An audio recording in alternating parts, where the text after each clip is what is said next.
বিসমিল্লাহির রহমানির রহিম।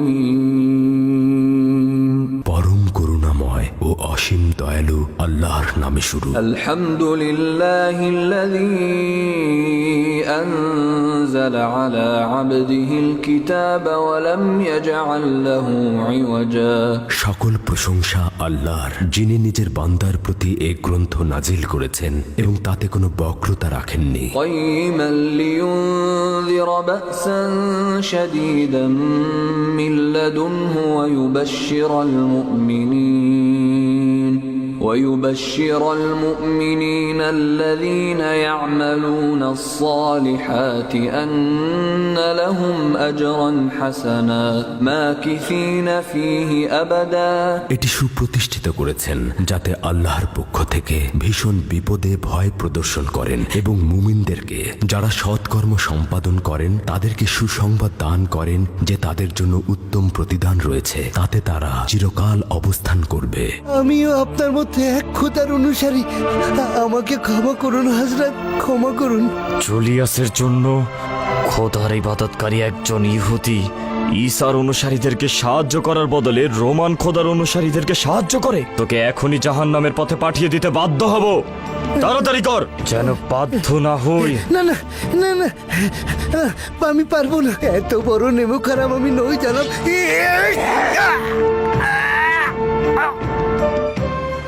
বানু হেলেনকে এর মধ্যে টেনে আনতে চাই না আমি, কখনোই না। আদুনিয়ার মাহফিলে হাজির হওয়া আমাদের আইন প্রতিষ্ঠার জন্য ওয়াজিব। মাহফিলে হাজির হওয়ার জন্য আমি চেষ্টা করব, কিন্তু মনে হয় না তৌফিক হবে। এই যে বিশ্বস্ত গালুস, আজ তো প্রায় ধরাই পড়ে গিয়েছিলে, খুব অল্পের জন্য বেঁচে গেলে। আজ যদি আপনি গালুসের সাহায্যে এগিয়ে না যেতেন তাহলে কি ঘটনাটাই না ঘটতো। বোঝাই যাচ্ছে গ্রেফতার হলে জেল, জুলুম, নির্যাতন, হয়তোবা হত্যাও করে ফেলা হতো। আর যাই হোক, এখানে থাকতো না। অবশ্যই কোনো উপায় খোঁজা উচিত। হযরত ঈসার অনুসারীদের দলে দলে মৃত্যুর মিছিলে পাঠানো হচ্ছে। হ্যাঁ জানি। এই পরিস্থিতিতে জনাব ম্যাক্সিমিলিয়ানুসের শহর ত্যাগ করা উচিত হয়নি। তোমার মালিক কবে ফিরবে গালুস? তিনি যখন গুহায় গমন করেন তখন নির্দিষ্ট করে বলা সম্ভব নয়। গুহা? শুধু বলতেই শুনেছি সেটা একটা গুহা, কিন্তু কোথায়, কেমন, আমরা কিছুই জানি না। প্রকৃতপক্ষে তিনি চান না তার জায়গাটা কেউ চিনুক অথবা তার ইবাদতে কেউ ব্যাঘাত ঘটাক। আগামীকাল আদুনিয়া শহরের বাইরের কবরস্থানের নিচের যে গুহা রয়েছে সেখানে বক্তব্য রাখবেন। আপনি কি জনাব ম্যাক্সিমিলিয়ানুসের অনুপস্থিতিতে সেখানে অংশগ্রহণ করবেন? চেষ্টা করব। আপনি? আমি আসছি না। একজনের সবসময় রাজদরবারে উপস্থিত থাকা উচিত। জনাব ম্যাক্সিমিলিয়ানুস কবে ফিরবেন তা আমরা জানি না, তাই বলে কি আমরা চুপচাপ বসে থাকব? আমি আগামীকাল আদুনিয়ার দিদারে যাব, তার সঙ্গে সলা পরামর্শ করব, হয়তোবা সেখানে কোনো উপায় খুঁজে পাওয়া যেতেও পারে। আমিও আপনার সঙ্গে যেতে চাই। না, সেটা ঠিক হবে না। যে কোনো ধরনের বিপদ মোকাবেলায় তুমি আমার জন্য একটা প্রতিবন্ধকতা হয়ে উঠতে পারো। তাহলে আমি বানু হেলেনের সঙ্গে আসব। আমি এখনো সিদ্ধান্ত গ্রহণ করতে পারিনি। অবশ্যই আগামীকাল পর্যন্ত দেখা উচিত কি ঘটে। আমাকে ক্ষমা করো আতেনে, জানি না কেন হেলেনের প্রতি তুমি এতটা রাগান্বিত। অনেক সময় তো গেল, এখন একটু মহব্বত করো, বিদ্রুপগুলোকে ভালোবাসায় রূপান্তর করো। আফসোস, এভাবে কথা বলার চাইতে আপনি যদি হেলেনের কার্যকলাপের দিকে একটু নজর রাখতেন। না না না না, তুমি জানো না অথেনে, জানো না ম্যাক্সিমিলিয়ানুসের এই ফিলাডেলফিয়ায় অবস্থানের কারণে ফিলাডেলফিয়া এবং রোমে আমার ক্ষমতা কতটা বৃদ্ধি পেয়েছে। আমি জানি তুমি এটা নিজেও বিশ্বাস করো না যে সে ঈসার অনুসারী। সে কেবল তোমার মাধ্যমে দরখাস্ত করেছে আমি যেন হুকুমত প্রতিষ্ঠা করতে গিয়ে ঈসার অনুসারীদের হত্যা না করি। আর এ কারণে তুমি এটা বলতে পারো না যে সে তাওহীদে বিশ্বাসী। না না, আমি কখনোই বলবো না। না, খোদা আমাকে সাহায্য করো। না না, আমাকে সাহায্য করো খোদা, আমি বলবো না। না না।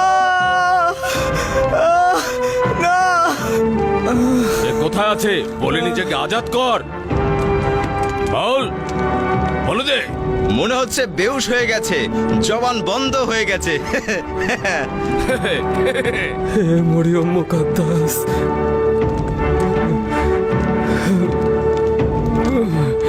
আরে বোকা, বলে দিতি, নিজেকে খালাস করে দিতি, বলে দে।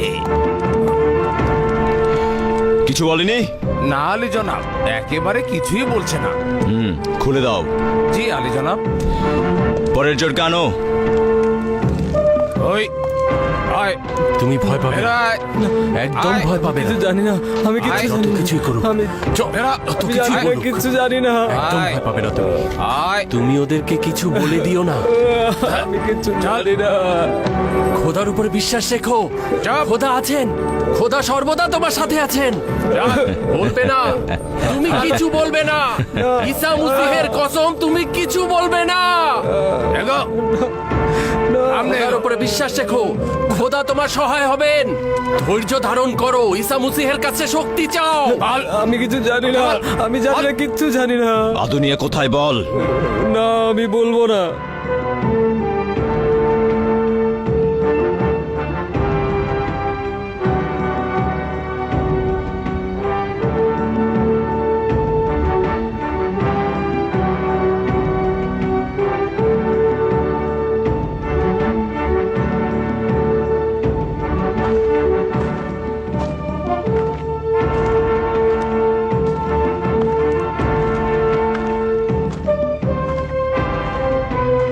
ওই সময় খোদাতালার আইন প্রচারকারীদের প্রচণ্ডভাবে রোম হুকুমতের পক্ষ থেকে বাধা প্রদান করা হতো।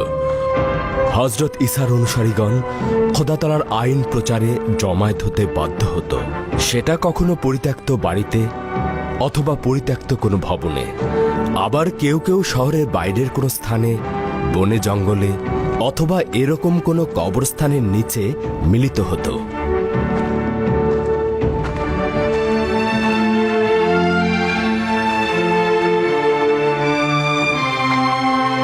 হজরত ঈসা মসীহের প্রতি দরুদ। দরুদ মরিয়ম মুকাদ্দাসের প্রতি।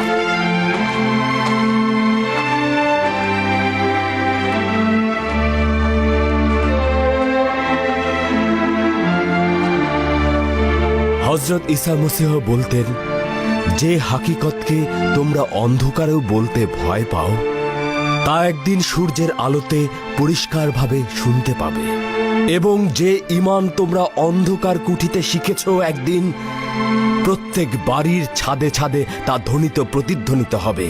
হে ধর্মপ্রচারক, সেদিন কি আসলেই আসবে?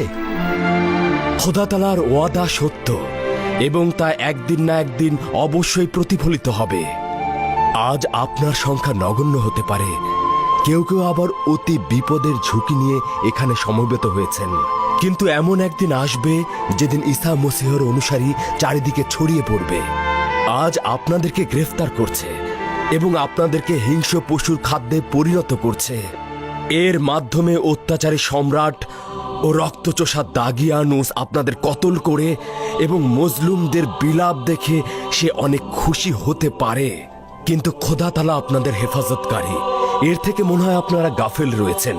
ইনশাল্লাহ যখন মহান খোদা তাআলার সাহায্য পৌঁছবে, তখন আপনারা হুকুমত করবেন। এটা মহান খোদা তাআলার ওয়াদা যে আমাদের বিজয় ধীরে ধীরে কায়েম অবশ্যই হবে, এবং সেই বিজয় আপনাদের অতি সন্নিকটে।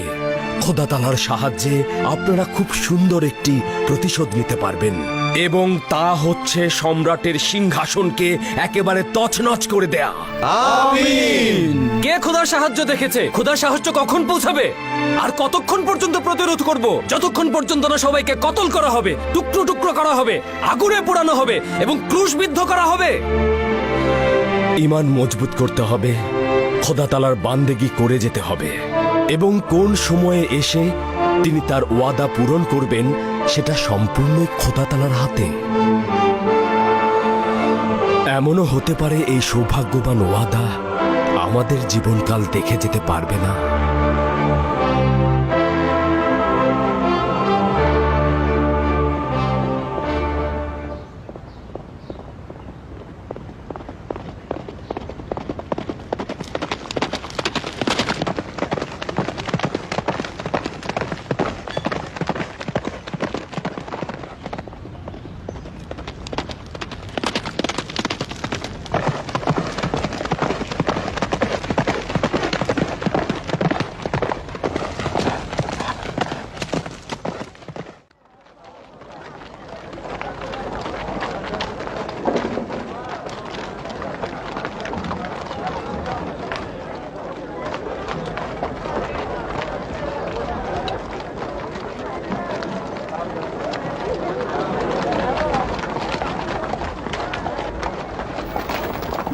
গালুস,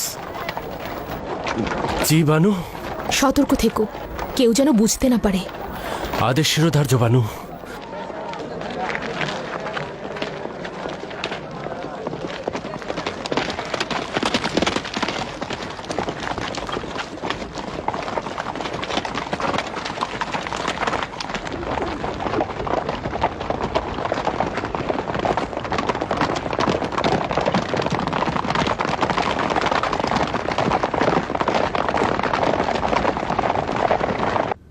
হে আমাদের মুক্তিদাতা, বেহেশতে কি সকলের জায়গা একই রকম হবে?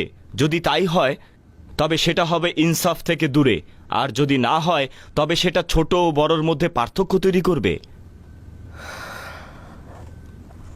হজরত ঈসা মসীহ একদা এই সওয়ালের জবাব দিয়েছিলেন। ধরা যাক কোনো একজনের পরিবারের সদস্য সংখ্যা অনেক বেশি এবং তাদেরকে পোশাক পরানো হলো। আচ্ছা, বাচ্চারা কি বড়দের পোশাক দেখে হিংসে করে? কিন্তু বড়দের পোশাক তাদেরকে পরালে তারা রাগান্বিত হয়। কারণটা হলো এটা তাদের পোশাক নয়, যার যার পোশাক তারই পরা উচিত।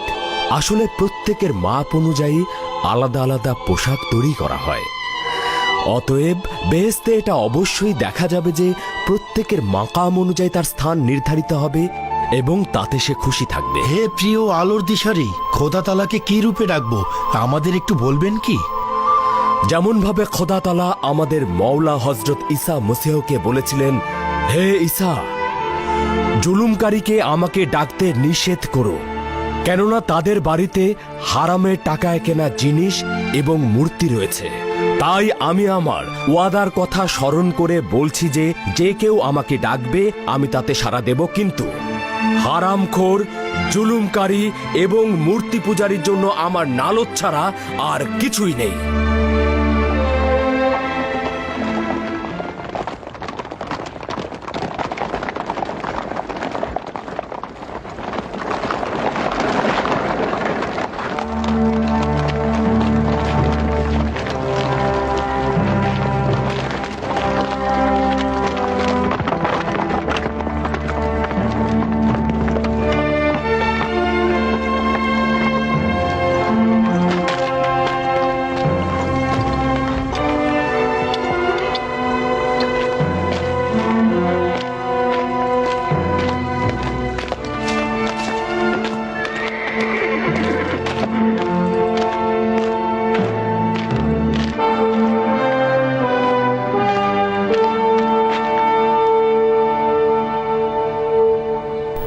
হে প্রিয় মুক্তিদানকারী, আমরা কি করে বুঝবো যে আমাদের ঈমান রয়েছে?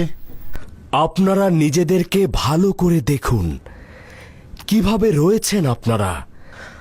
আমরা নিজেদের ভেতরের সম্পর্কে অবগত আছি। ঈমান একটি নেককার বৃক্ষ, যা তার ফল দ্বারাই নির্ধারিত হয়। সুতরাং ভালো করে দেখুন আপনার বৃক্ষ কি ফল ধারণ করছে। অসম বৃক্ষ কখনো ভালো ফল দেবে না। যদি নিজেদের বৃক্ষ পর্যবেক্ষণ করেন, তবে যদি সেখানে মিষ্টতা, সত্যতা, বিশ্বস্ততা, মহব্বত, বীরত্ব, সৎ চরিত্র এবং সবকিছুর ঊর্ধ্বে যদি খোদা তাআলার প্রেম ও আখিরাতে বিশ্বাসের ফল পাওয়া যায়, তবে আপনি ঈমানদার ব্যক্তি।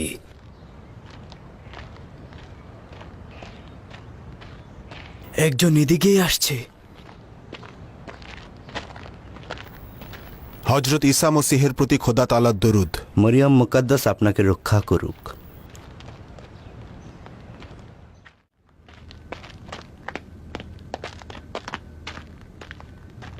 জনাব আদুনিয়া এখানে আছেন? জি। আমাকে পথ দেখাও। জেনে রাখুন, আমাদের মওলা হযরত ঈসা মসীহ বলতেন, এই দুনিয়া একটি পুলসিরাত যা আপনাদেরকে আখিরাতে পৌঁছে দেবে।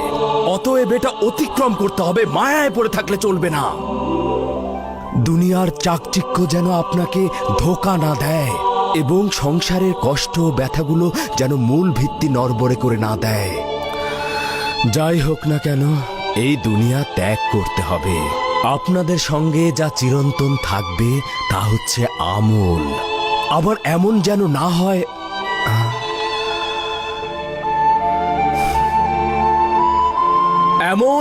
না হয় সেই দিন এই গুনাহগুলোই আপনাদের সঙ্গী না হয়ে যায়।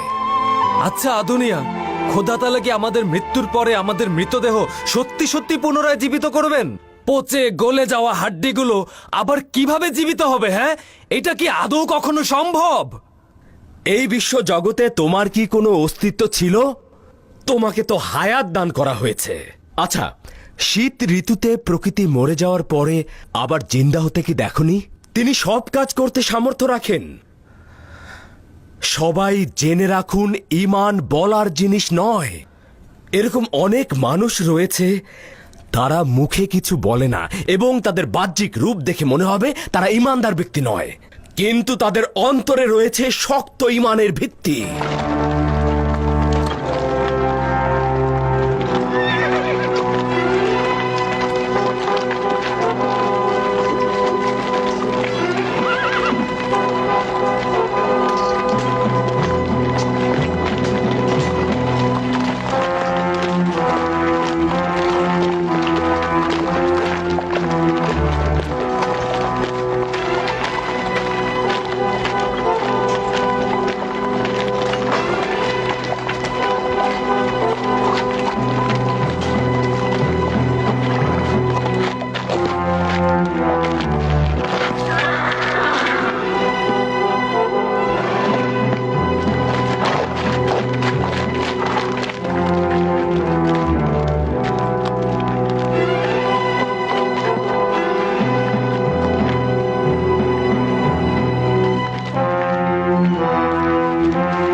দাঁড়াও, দাঁড়াও। কি হয়েছে? পথ আটকালে কেন? প্রধান কর্মকর্তা না আসা পর্যন্ত দাঁড়িয়ে থাকো। প্রধান কর্মকর্তা? হ্যাঁ। কোথায় যাচ্ছ? ঈসার অনুসারীদের মজলিসে অংশগ্রহণ করতে। তাদের গ্রেফতার করো। এটা কি করছো? তোমরা কি জানো আমরা কারা? তোমরা যেই হও না কেন, এদের গ্রেফতার করো। নিচে নেমে এসো তাড়াতাড়ি। ছেড়ে দাও, ছেড়ে দাও আমাকে। এই টমটম জনাব ম্যাক্সিমেলিয়ানুসের আর আমার সঙ্গে মহামান্য শাসকের কন্যা বানু হেলেন রয়েছে। গালুস, কি হয়েছে? এরা কি চায়? দরুদ বানু হেলেন।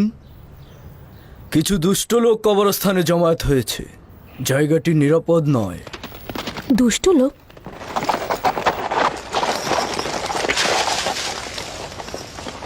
কি ব্যাপার, গ্রেফতার করছো না কেন? আলী জনাব ডিওক্লেটিয়ানুসের কন্যা বানু হেলেন। দুরুদ বানু হেলেন, আমাদেরকে ক্ষমা করবেন, এই পথ দিয়ে কোথায় যাচ্ছিলেন সেটা কি জানতে পারি? এমনভাবে বলছো যেন জঙ্গল অতিক্রম করা গুনার কাজ। গোস্তাকে মাফ করবেন বানু, আমাদের উপর কঠিন দায়িত্ব অর্পণ করা হয়েছে। সম্রাটের আগমন সন্নিকটে। বেয়াদবির একটা সীমা আছে। কোনো প্রয়োজন হলে তুমি আমার সঙ্গে কথা বলো। তুমি দাগিয়ানুসের কন্যার সঙ্গে কথা বলার কোনো যোগ্যতাই রাখো না। এই রাস্তা কোথায় গিয়েছে? তুমি জানো না কোথায় গিয়েছে? যদি জানতাম তবে তোমার কাছে সওয়াল করতাম না। এই রাস্তা কোথায় গিয়েছে?